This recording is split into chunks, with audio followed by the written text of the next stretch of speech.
নমস্কার। আবারও আমি চলে এসেছি আপনাদের সামনে 12 প্রকার পুত্র সম্পর্কিত আলোচনা নিয়ে।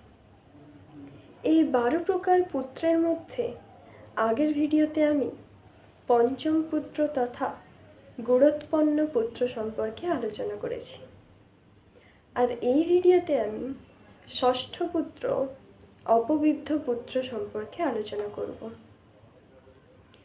মহর্ষি মনু তার মনু সংহিতা নামক গ্রন্থের নবম অধ্যায়ে এই ষষ্ঠ পুত্র অপবিদ্ধ পুত্র সম্পর্কে বলেছেন, মাতা পিতৃভ্যামুৎসৃষ্টম তয়োরণ্যতরেণ বা ইয়ং পুত্রম পরিগৃহীণাৎ অপবিদ্ধঃ স উচ্যতে।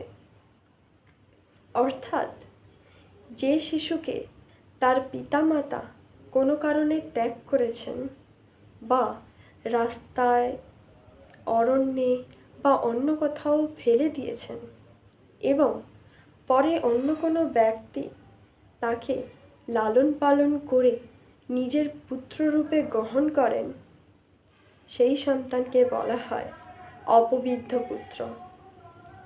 আপনি যদি আমাদের চ্যানেলে নতুন হয়ে থাকেন তাহলে অবশ্যই আমাদের চ্যানেলটিকে সাবস্ক্রাইব করে আমাদের পাশে থাকুন।